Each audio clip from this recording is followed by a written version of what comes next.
Everyone. This is the Shift Office Hours. We are live here on YouTube to answer all of your marketing questions. And with me today, we have the normal people that always show up for office hours, myself, Sarah, and my partner, Cynthia Closkey. Well, hi. But we also have a special guest. We love when we have special guests. It makes for a very exciting show. And today we have with us Dorit. We say hi, Dorit. Hi. So great to be here with you guys. Thanks for having me. Definitely. Thanks for being here. So just to kind of let all the folks know how this works, if this is your first time here at Office Hours, we do have topics lined up that we're going to talk about. And Dorit's going to talk about a lot of really great things around SEO. So you can ask any types of questions that you might have for any marketing related topic. And we, the three of us, will attempt to answer that. But we are going to focus a lot on SEO since that is Dorit's specialty. So if you have a question, you can use the YouTube chat and we'll grab those questions and answer those live. If you have a question that maybe you would prefer not to put in the chat, you can email us, and you can email us at officehours@shiftcollaborative.com. I will caution we might not get to it today, but we will answer it in time, we promise. All right. Anything I missed, Cynthia? I don't think so. We're just, I think we're all excited to have Dorit here and share a lot of new ideas, I hope, with folks. Yeah. All right. Well, let's dive in. I will also make a note before we dive in. Sorry, got ahead of myself there. That normally we start the show within the news. We're actually going to end the show today within the news if hopefully we have time for it. But we want to just dig right into the feature topic that we have and not keep folks waiting. So we are going to go ahead and do that. I will again welcome you, Dorit, to the show, to Office Hours.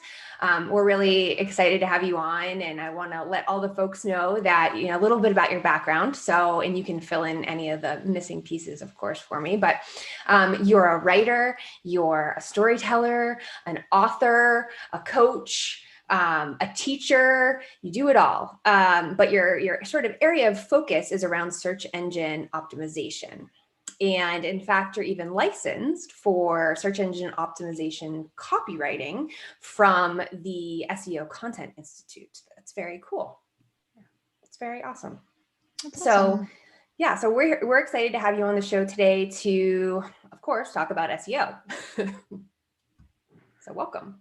I'm so excited to add value in any way that I can. Thank you for having me.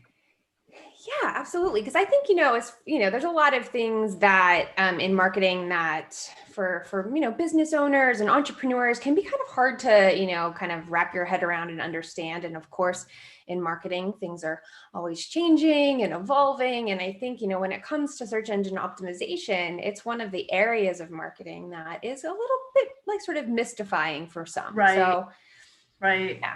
Yeah. And it's gotten a bad rap.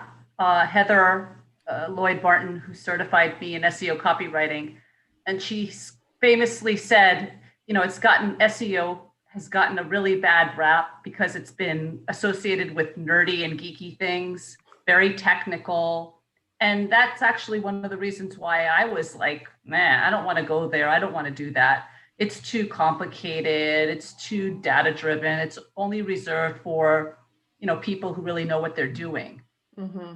And what really sold me when I was right in the brinks of marketing myself as an author was the connection and the idea that keywords and key phrases are this connecting piece, because people wouldn't ordinarily find you if they didn't search for a certain word on Google. And that just completely sold me. I was just like blown away by that.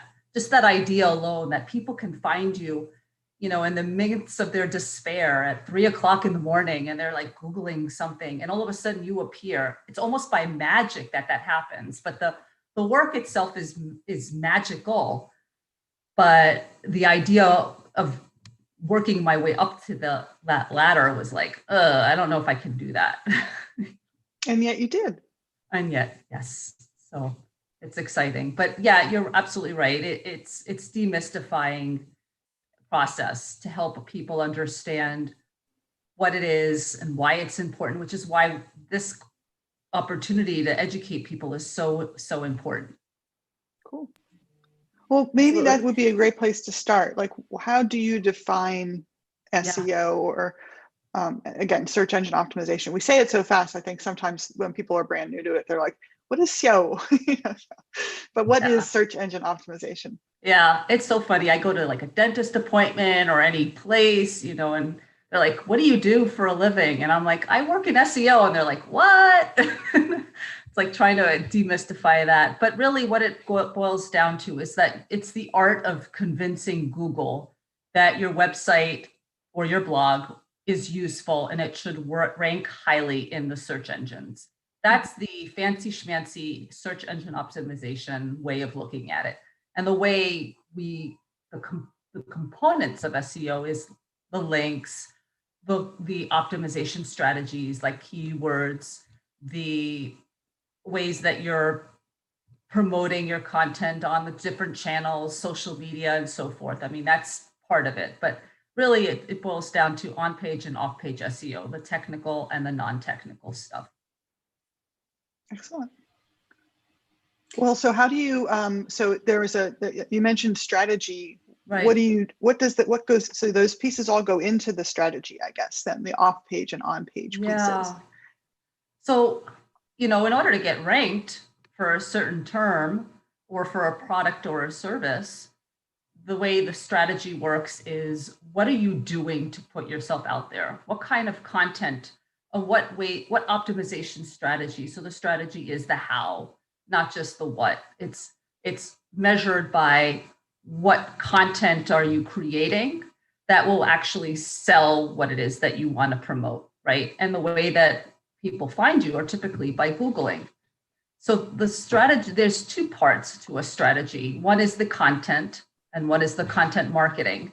The content is actually what you're putting out there, what your blog or your blog, whatever it is that your SEO driven content. And the marketing is the actual content funnel or the content strategy. How are you getting the word out? How are you disseminating? Are you going to YouTube? Are you using social media? And so forth. So that's typically how we look at the two sides of strategy. And I'm sorry, I'm a little bit on mute here because my dog is deciding that now is a really great time to start growling at something outside. So I'm not, I'm not chiming in for the fear that he is going to start barking, but I think the storm has passed. I just wanted to say. This is another one of our very pet populated Yes. weeks. This, as you can see, my cat Max has decided now is a great time to come and snuggle. So. He's a frequent flyer though on the show, which I kind of look forward to. When is Max going to pop into the picture? Anyway, let's get us back on track. Sorry, I digressed us. But so, I think that what you're pointing out, Dorit, in terms of like the components of a strategy and really kind of, okay, so we're going to start by focusing on the content piece of it. What would you say? Where would you begin? Let's not worry yet about how we're going to distribute the content. Let's worry first about, well, what do we have to write? What do we have to create? And how do you decide? Where do you start? Right. And, a lot of businesses, they're like, I want to get leads for my new product. I want to get web traffic. They don't have a big budget. So they're looking at, paid advertising and all that stuff. And I just say, go for organic search volume. Get all the opportunities that you can. That's like leaving money on the table. It frustrates me to no end how people think, oh, I got to get Facebook, traffic. And it's just like, use what's coming to you and what you can take advantage of right now. People are at home and they're Googling, and Google reflects what people are concerned with. Mm-hmm. So that's a wonderful opportunity. Just to know what people are searching for is just a great opportunity. I'm I hate to say it, but I hate it when just people start writing blogs and then they get really antsy-pantsy about why their blog is not generating traffic. And I say, well, have you done a little bit of research around your customer audience, your target market, your customer. I like to call her an SEO Susie. You know, do you know anything about your target market? Have you done any competitive research? And, you know, the answer is typically yes, but, you know, and there's some parts to the but, and there's some parts to the yes. And I want them to not get frustrated by the results, but I also want them to do the work well and diligently. So I suggest that the first part to any strategy that involves SEO is to first just hunker down a little bit, slow down, and just get to know who you are trying to market and attract. It will really pay off in the long run. So absolutely, by that, I mean, just know, because they're just like you and me, you know, Sarah, they're just people. They're not little Google dots, you know, or people who just have like infinite money budgets and they just kind of spread their wealth around. They're people who have major concerns. And you just want to tap into those concerns and get a little bit more profiling around it, whether it's a psychographic or, you know, a psycho marketing graph, like their issues are more internal and not demographic. You just want to know who they are, who you are marketing to. Yeah. And I would say, you know, that goes with all facets of marketing. I mean, you don't, especially for those that have a limited budget, you don't want to just, you know, put a bunch of messaging out there or pick all the channels and just kind of hope that you get a return on your investment. I mean, you really want to think about your audience and all that you do. And we kind of preach that. I think we get a little preachy about that, but it's so important. It's like one of the most important facets of marketing is to know thy audience. Right. And it's also one of the most important things that gets missed very easily. Yes. And I think we think we know, but we don't. And it often can be more than one audience. I mean, you might have people, not just like a person who's at one or another stage in the research of a thing, but you may have, if you've got different products, you may have different audiences. There's some reason why you've created multiple things, different products or services. So really digging in and thinking for each one of them, what is this person all about? What really motivates them? What are their pain points? I think that's another part, that there's no one solution for all of your audiences. Absolutely. I agree wholeheartedly. I think it's just having that hat that you wear with strategic thinking, that you're willing to just be a little bit more strategic about how you're thinking it through, instead of just throwing spaghetti at the wall or blogging, or now I'm going to do this, now I'm going to do that. It's really much of a slow down, not crash burn. You know, just take your time, because I think what happens is the internet is such a fast-paced machine, and there's this instant gratification of getting more and more and bringing more and more. That can propel people in a good way, but it can also thwart people to not think strategically. And I think we're a society that just likes this fast-paced, being on that fast track, and sometimes it's just it actually, you have to work in reverse to get those effects. That's what I think, or not reverse, but the strategic has to be very obvious and apparent. Okay, so we've got our steps are now we figured out who we're going to be talking to, and let's, for our SEO Susie that you mentioned. So we understand who SEO Susie is. Now what do we do? What's the next step after we have our buyer persona? Right. And we do some competitive research if we're a product-based company. We're a product-based service, and or a service-based company, and we want to know a little bit more about who it is that we're competing against or with. The next step after that is to really start digging in and doing some keyword research. And that's the fun part. That's the juicy part. That's the one that where you get that's time consuming, but you get the most returns over. And so that takes a little bit of time. I recommend that companies or small businesses have a budget for keyword research subscriptions, because they're not cheap and there aren't any free research tools out there. So the best ones are SEMrush. I guess also Uber suggests some people like Screaming Frog. I haven't tried that, or Ahrefs or Conductor. All of those are very reputable SEO search engine tools. And that's the next step, is to do keyword research. Start with that. And specifically what we're saying is we're figuring out what are the words that people are using to search, right? And a keyword is not just for folks maybe who are new to it. A keyword is not just a single word. It's more likely a phrase. Mm-hmm. Right. Yes. So there's a key phrase, which is, as you pointed out, one word, and then there's the words like the how to, right? And the how to is one of the top performing key phrases out there because it solves a problem, solves a pain point. Mm-hmm. And one of those SEO Susie questions that I have are, what is your audience's pain point? Mm-hmm. And so how to really gets to the bottom of that question is how to solve your problem. And so really performing keyword research is the first step in creating optimized content. And I will say that this is the magic. This is the magic part of SEO. This is the mysterious yet magical part of it, because you're finding really answers that will create a bigger picture about what it is that your audience is looking for. There are two ways to do really good keyword research. One is to start just brainstorming using the content and the answers from the profile that you have from your target audience and starting to just input them into an Excel spreadsheet. That's the more time consuming way. The faster way is to actually look at the higher performing skipping that. If you skip that, then you're going to go and have a little bit of a problem, because then you're going to start looking at results too quickly.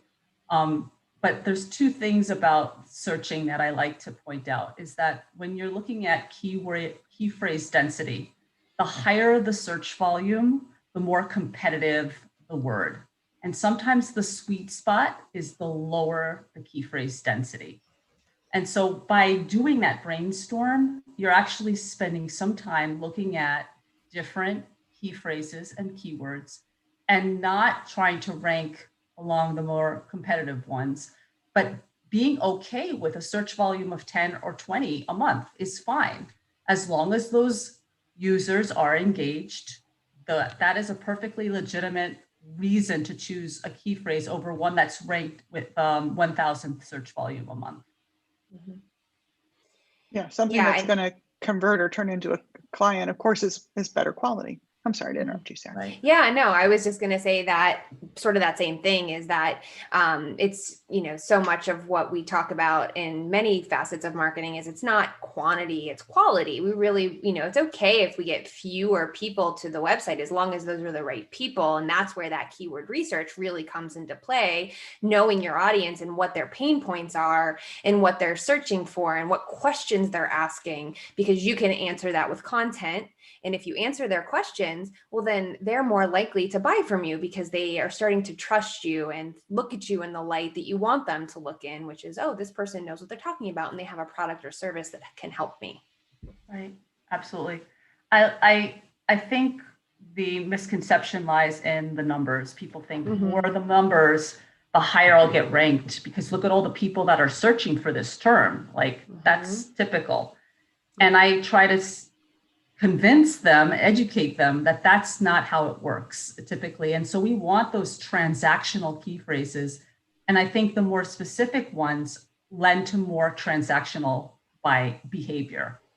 Yeah. And as you pointed out, they will be those converters. Yeah.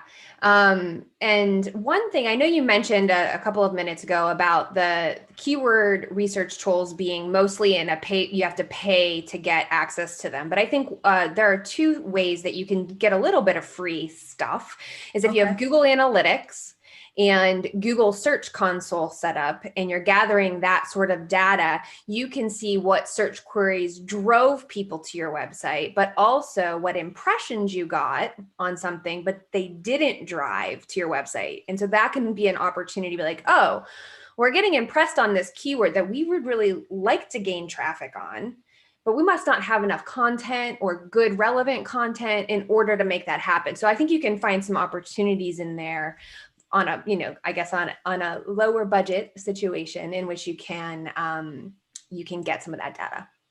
That's good. That's good to know. I forgot about that. You're absolutely right. Yeah. I just have gotten so self-reliant on using SEMrush that I'm like, oh, I don't need anything else. No, I mean, Google Analytics is important, but I mean, Yeah. for a starting point. Yeah. Yeah, and we use some of the paid tools too, and same thing. Like we have those go-tos that we're like, oh, we use Moz, we use SpyFu, and we use some of the keyword planners that are in Google Ads and so forth, even on the organic side. So we definitely get stuck in those paid tools too because they offer so many features. But I know.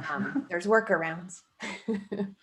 I also wanted to point out, as I was reading the trends for 2021 about keyword research, is that 80% of keyword research in terms of the choices that you make for your content, 80% should be evergreen and 20% should be trending.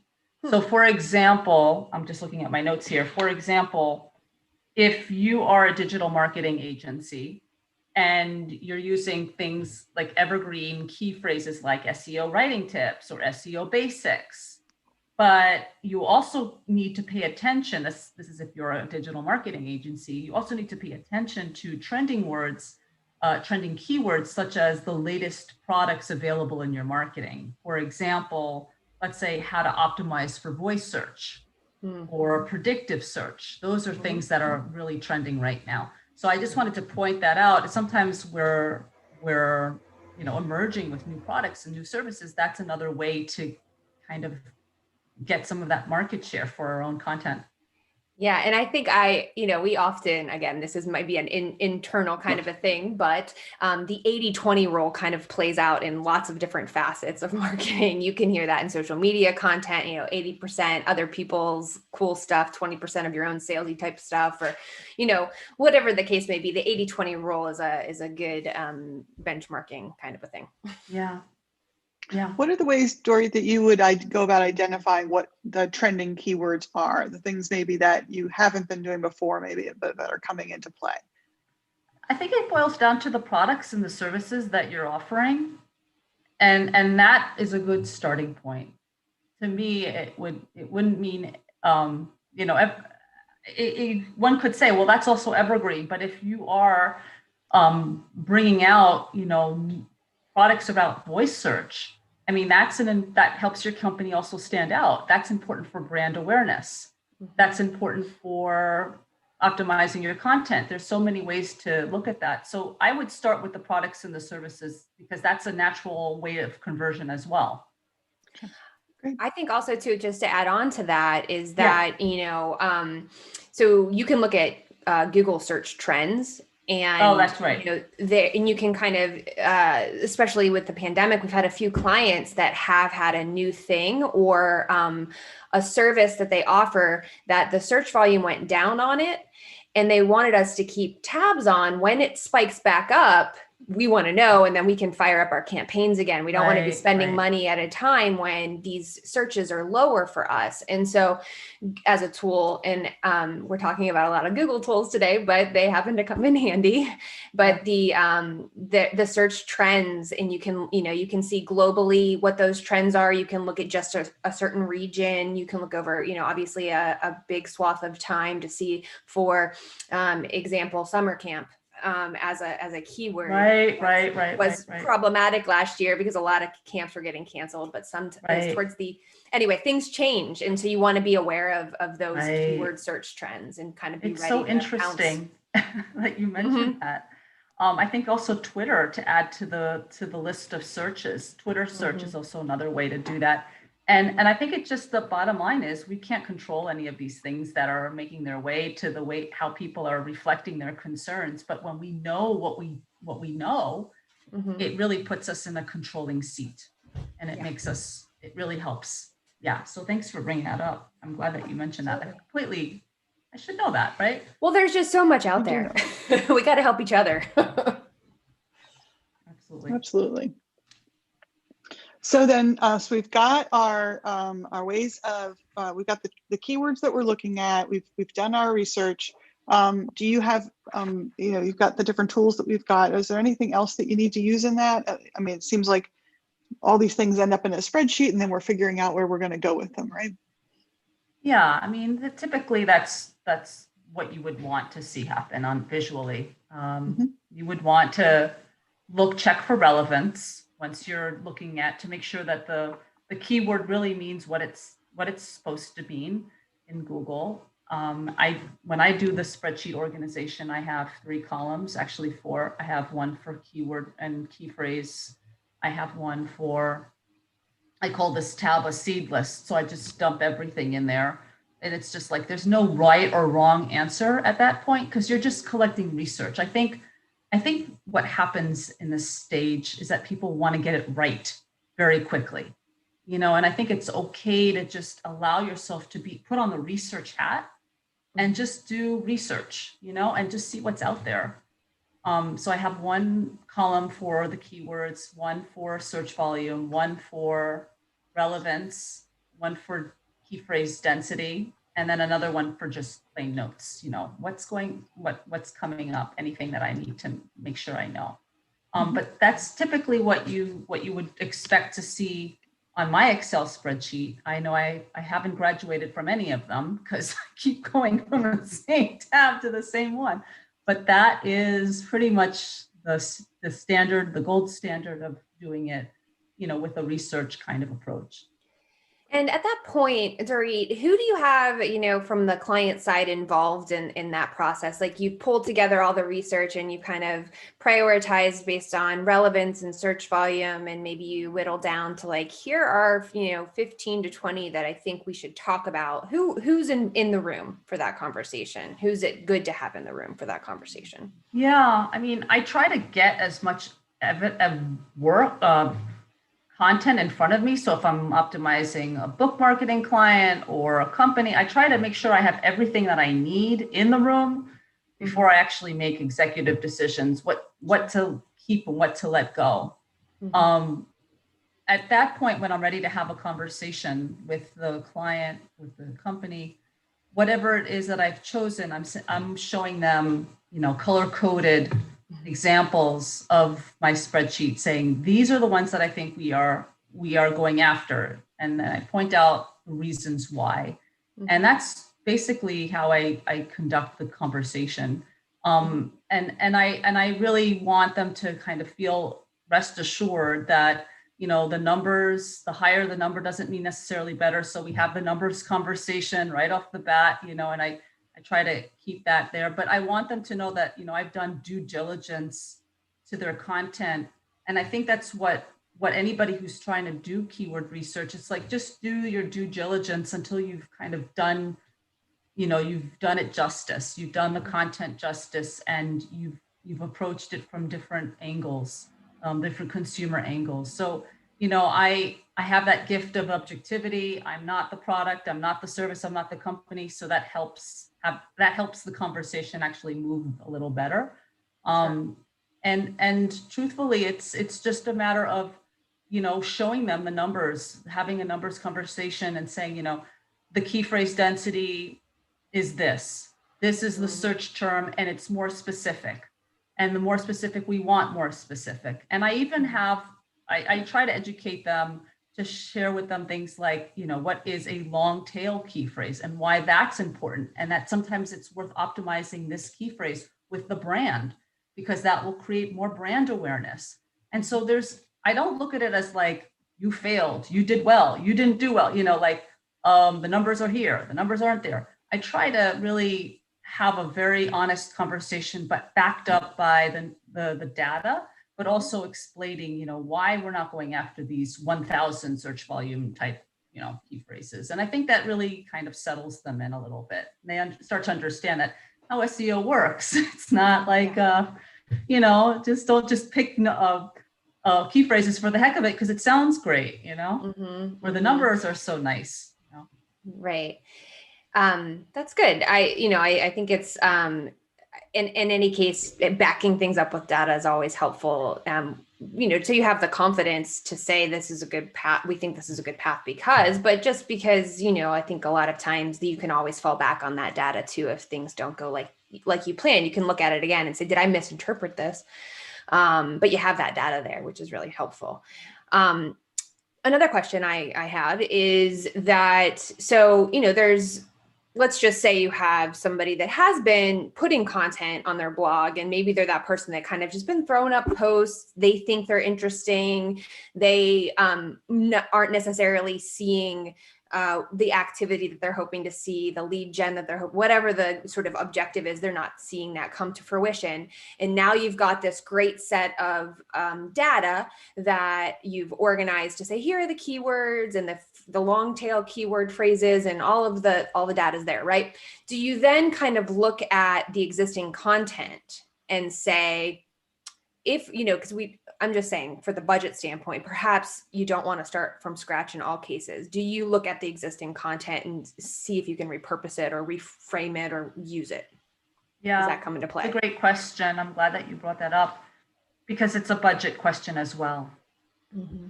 And most times small businesses don't have the budget to hire an SEO specialist to start writing content for them. So the next budget best thing is to go and do what we call key phrase editing. And that's working more on the back end of things to see if the meta descriptions, would they be tweaked? Is the positioning of the key phrase or the keyword in the right place? Maybe it should be at the beginning. Does it really sell on the features? And is there a way we can more talk about the benefits and tweak that copy a little bit so that when people look at the meta description and Google snips it and puts it on this, and people are making a decision in split seconds whether or not to click on it, is your meta description selling in a good way?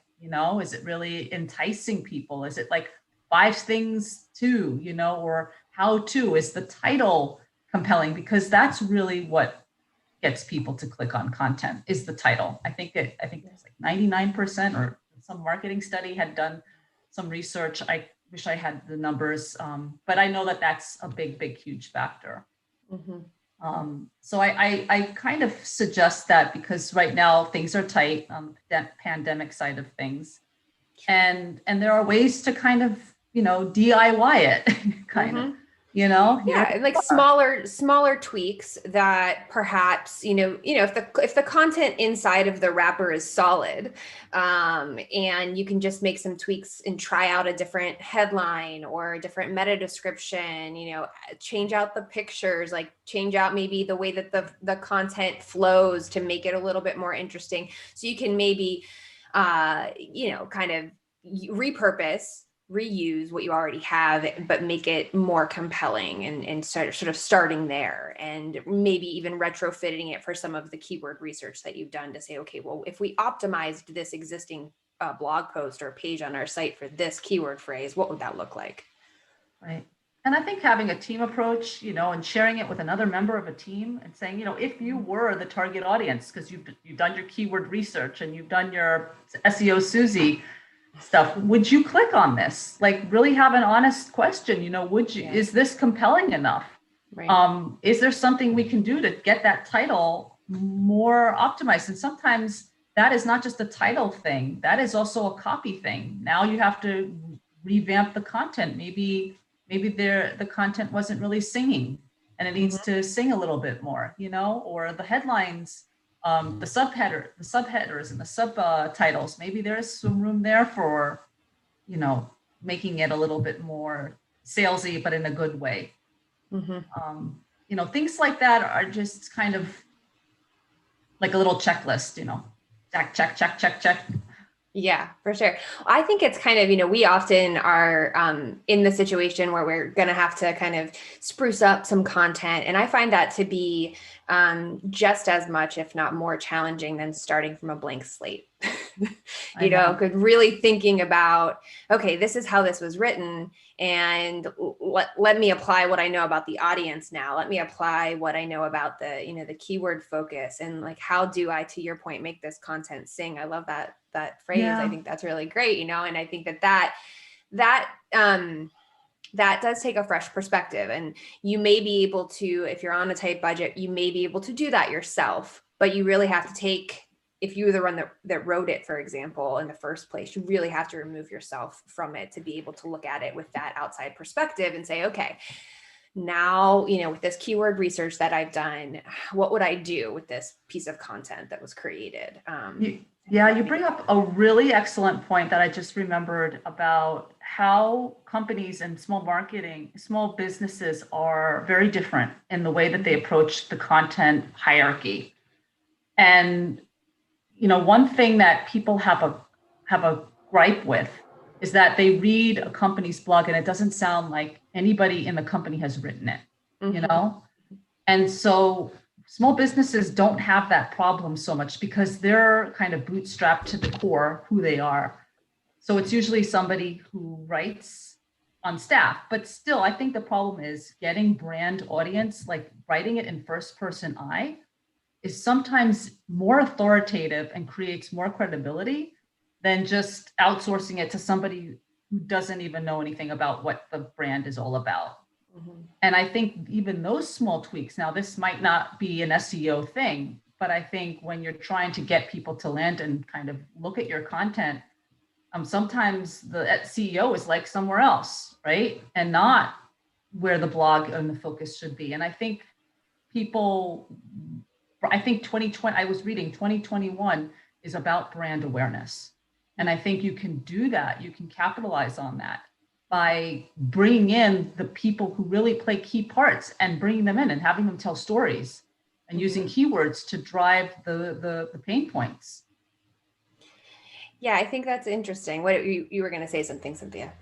Yeah, I'm thinking about brand voice there and how it's certainly true that if you've got a person on staff who has sort of a natural way of writing that then has become like characteristic of your brand, that's one way of being, and it's often in use. And at the same time, if you've got maybe a large organization or even you're outsourcing things, you can create a brand style guide that's it's not going to maybe be your first pass through. You're going to, churn out a draft that immediately sounds like it's in the right voice. But that can be one of the stages of your copy, workflow is like, how do we brand this up? I think, how do we make this more shifty? We might say at Shift, so I think that's the thing that can be done. I can remember working with a client and writing things, and then she was from Argentina, and so she had a very specific sort of style and rhythm with just the way that her English had this other sort of a Latin flair. And so we would do the draft, but then she would make a pass through, and over time we were able to kind of write more in her style. So I think that's a possibility if it's not possible for your CEO, for example, to always be writing the blog posts. They can help seed with some of the ideas. We certainly want them involved, but they don't have Absolutely. We don't have to make that their job. Yeah, that's a good point. Yeah. I'm also thinking though, one of the things that you were talking about there that caught my ear is this idea of like, which are the headlines that are going to play? And we're often in email subject lines, doing A/B testing, so we can kind of on the fly learn that, and we can do some of that same sort of a thing with like an optimize or A/B testing on web pages. But I'm almost thinking that, and this is the first time I've ever thought of it this way, as you're thinking about as you're researching, like what are the things that people click when they're in market for here? Like you could almost do a usability test of looking at search results and saying to someone, look at this and just kind of think aloud, which of these results would you click on and why? And kind of learn maybe a little bit about what makes for really appealing content titling or excerpts. And so it's almost like now your search results become part of the usability of your site, if you will. Yeah. And understanding your user intent, that goes back to understanding your target audience. Mm-hmm. Why are they clicking this and not that? Yeah, always interesting. Clicking on this and not that. And I think it's just, as an author, writing a book is not the same as consumer-driven content. You have to think for the web. Thinking for the web is not thinking on the page and writing a story about your life. So people just have this much of time to give to you, and where are they in the moment? I think a lot of things play into their decision whether or not to click on your content, and I think reading about that industry, like anything that you can get your hands on in your industry and really understanding it, but then stepping outside so that you're not in your ivory tower and kind of just, having conversations with clients and really hearing what they say. One thing I suggested to a client when she was struggling with copy was use the words that they actually tell you, the clients tell you, because they are your persona. Like maybe you can't translate that into key phrases, but somewhere in the copy you can, or maybe there's a way to translate it. It takes some creative thinking to kind of move away from the here and now and kind of think like a Google user. We're not used to doing that. It takes some mindset shifts. But I think having those conversations with clients and hearing, this is too stressful, or like, you are actually like mimicking their voices and like turning your copy so that it really speaks to that client. And that's so irresistibly, they're going to click on it.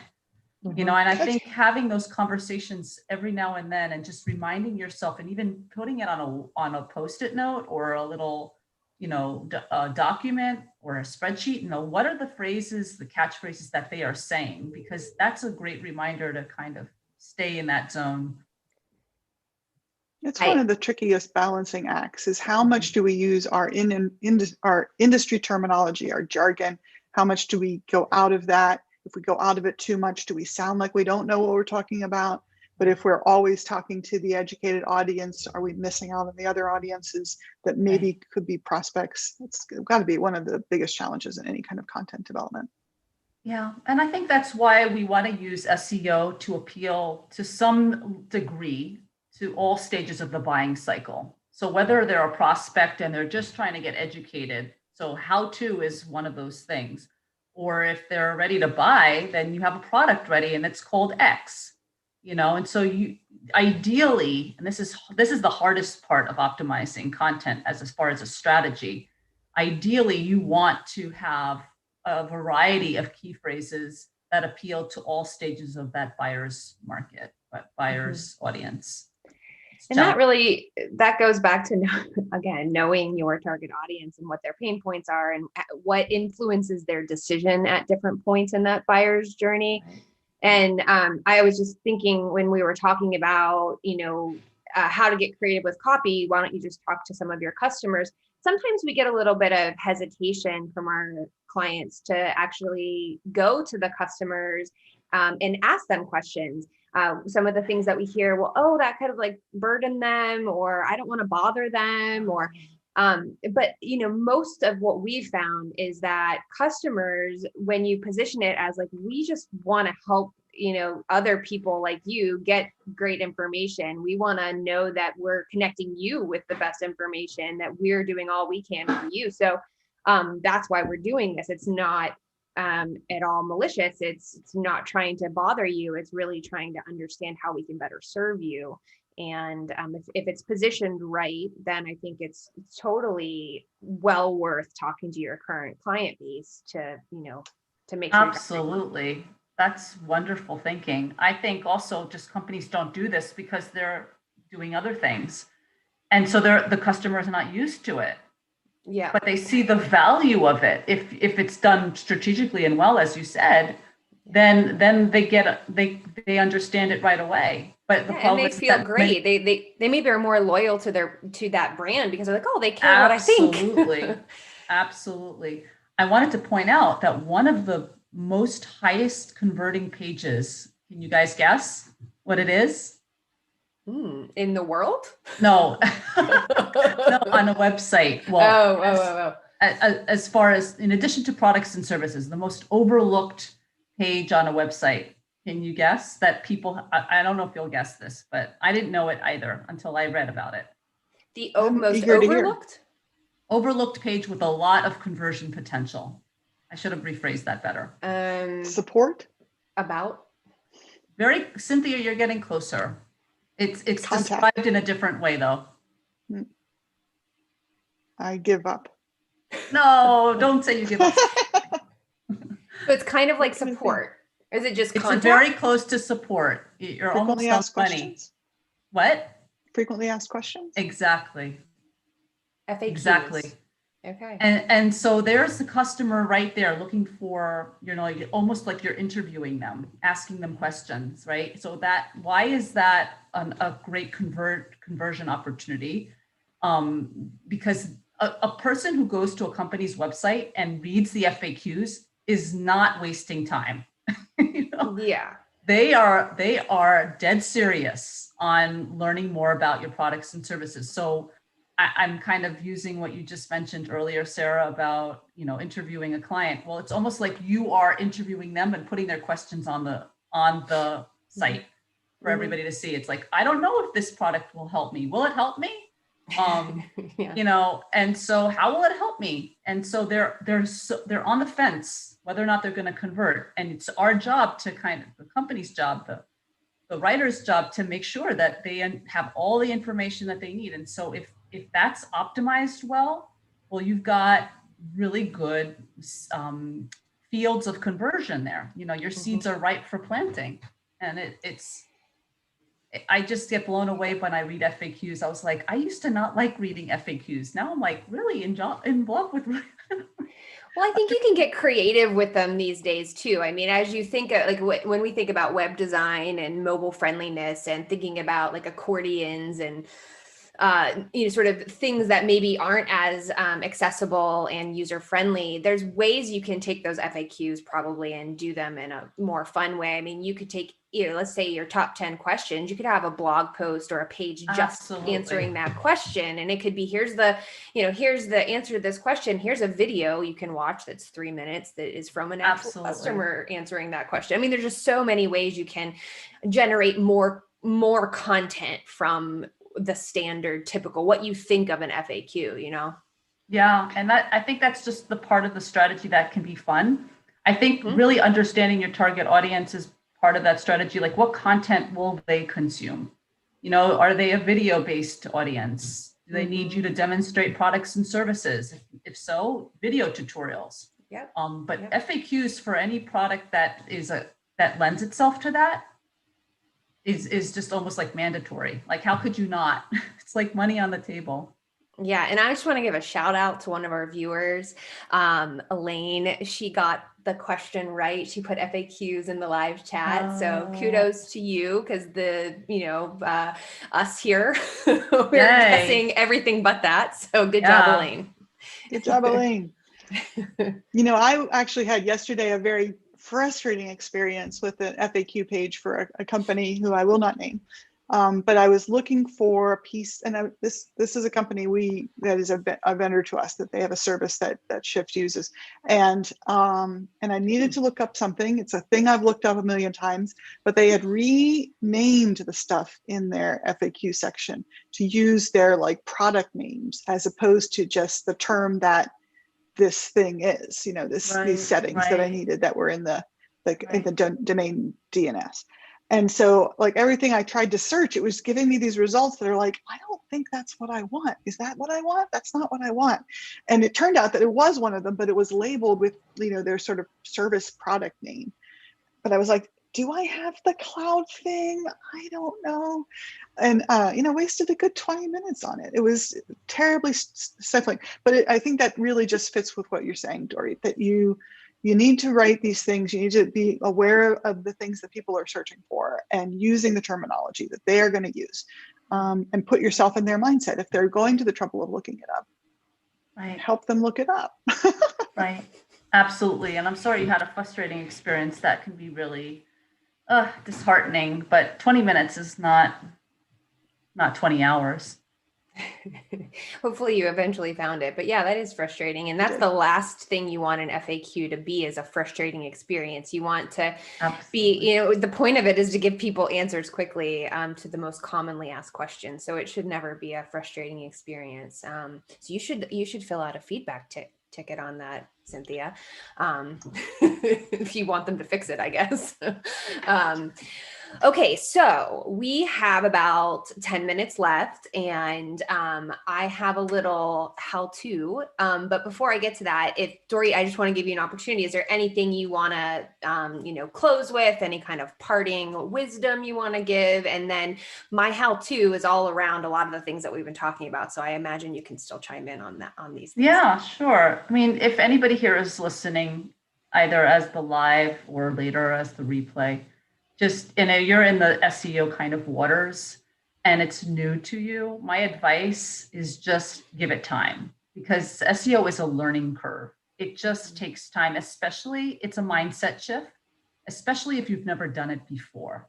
And so some of the authors that I work with, or some of the other kind of clients that are not authors, and they want to take the reins. They want to try to figure out how to use SEO for their own benefit, and they won't want me to do the work for them. They want to do the work themselves. And they find that it's very, very frustrating and very time consuming, and it can be. So just be patient with yourself, because it takes the time and the effort. People like me who do it for a living kind of graduate from that mindset. And I have to remind myself that it's, I once upon a time, I was in their shoes doing exactly the same thing, feeling frustrated. So just be patient. If you haven't found the right search term yet, it's just a matter of letting time run its course and processing this as a new tool. Yeah, I mean, it's such a huge topic. You can't possibly, read a few articles, buy a book, and, be an expert at it. It takes time and it can be overwhelming. So I think I agree, be patient, but be kind to yourself. Maybe just pick one aspect of it to learn at first, and kind of dip your toe and go from there, and not try to kind of take it all in. Yeah, because the strategy itself is like overwhelming. It's like, now you want me to have a strategy, like now I need to do this. Yeah. One step. And there's so much stuff out there to be inundated with, all the things you could be doing and whatnot. So just gonna find what's going to be a good fit for you. Okay, cool. Well, thank you. And like I said, our next topic is a how-to, and it's really just how-to segment tips, things that we found useful that we use. Last week we did a little bit of a tutorial or deep dive into optimizing, a single page of content and what you need to look for. And so this week I thought what would be good, and that caught my eye in the news, is a blog post that Moz put out. And Moz it's one of those paid tools that you can do a lot of great SEO work in, but they have a lot of free resources, and they put out a ton of content. It's really authoritative content. So they put out a blog post earlier this week that was 6 ways of building brand authority with your content marketing. And they're an authority in content marketing, so they're the perfect people to be writing about this. So yeah, Cynthia, thank you for sharing the screen there. So the first thing, and I would say that with any of these tips, you can, consider which one of these 6 ways might work best in your current strategy, and try to test them out. You don't have to try to incorporate all 6 of them. But the first one is one that we've been talking about a lot here today, which is answer your audience's questions. So you have to know your audience's questions, of course, but when you do that, when you create content that answers common questions and, pain points, what you're doing is letting your target audience know that you are an authority on this subject, that you have the answers because you understand it. It's really demonstrating, your credibility and authority on the topic. So if you do nothing else, do this thing, because it's a very important one. 2 is to create newsworthy reports and studies. So, as you can imagine, if you've done some sort of, survey and you're studying a certain topic in your industry, and you can release that information to the press, and they pick up on it, and they place some stories about it, then that's going to be great, because that's third-party validation, somebody other than you saying you know what you're talking about, which is great. Plus, their story about your study or report is going to include really good authoritative backlinks into your, hopefully directly to that study or report that lives on your website. So that's going to be great for SEO, but also great for humans who want to be able to believe that you know a lot about your topic.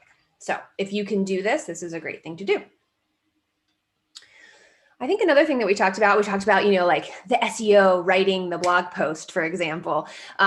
You do want to, if you're the single marketing person on staff, or, you're part marketing, part development, or whatever it is, you lean on your programmatic experts, the people that, are in the day-to-day, that service the product, that build the product, whatever it might be, and find a way to get that expert knowledge out from them. So either they're writing posts or you're interviewing them to write blog posts, creating video content. You want to figure out what they're going to be comfortable with. Some people might be fine on Canva. Some people would prefer maybe to be, co-author a blog post. So figure out what you can do with the people that you have on staff and really leverage that. 4 is highlighting reviews, case studies, and other kind of proof of your expertise. So this is kind of going back to that third-party validation, somebody else saying that they've had a good experience or they really love your product is going to be way better than you saying you have a great product. So thinking about, well, how do you highlight that content? What's the best way to incorporate it into your current content?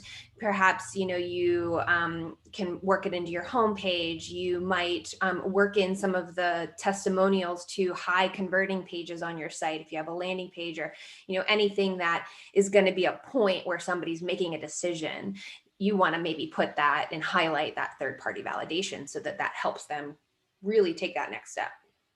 I've seen a couple of really great checkout processes where they integrate testimonial into the process a little bit, maybe at a couple stages. Because keep in mind, until they've actually clicked the very final button and the money's come through, they're still in market. They're not done. So yeah, you've got to keep them moving along. Yep, they're in consideration for sure. They haven't done the thing that you want them to do yet. Yeah.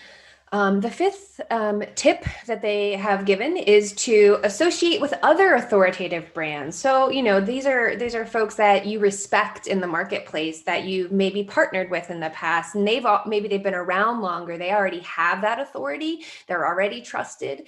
And so, perhaps you can run a promotion with them, or maybe you co-author a blog post, or you do something like this where you bring your partner into to a live stream like we're doing. So there's a lot of easy ways you can execute on this thing, but kind of like the company you keep, right? Like the people that you associate yourself with can help build your brand authority too. And then 6th and final is give away some of your secrets. This one sounds a little bit scary, but if there's any part of your process that you can kind of bring the veil down, be transparent about, you don't have to give away all of the, not suggesting that you reveal proprietary information so your competitors can grab it. But if there's something that you can reveal that maybe your competitors aren't revealing, then that helps you to really stand apart amongst your competitors. And again, it just kind of gives one of those credibility signals to somebody that's trying to make a decision, like, is this the right product for me? Is this the right service for me? So, kind of really breaking down some of the pieces of your process and saying how you do what you do can be very effective at moving somebody along that funnel. So those are just some of the things that you can do. And I think that the reason I picked this particular list was that I like some of these things. We do some of these things. I agree with a lot of what's on the page here, but it kind of really dovetailed into what we were talking about today. Yeah. It's a really great article. I love the way that they've structured it and the examples that they gave. Mm-hmm. And the way that they used infographics. Yeah. Yes. So we'll link that in the YouTube description so that future people can have that link and see it too. Cool.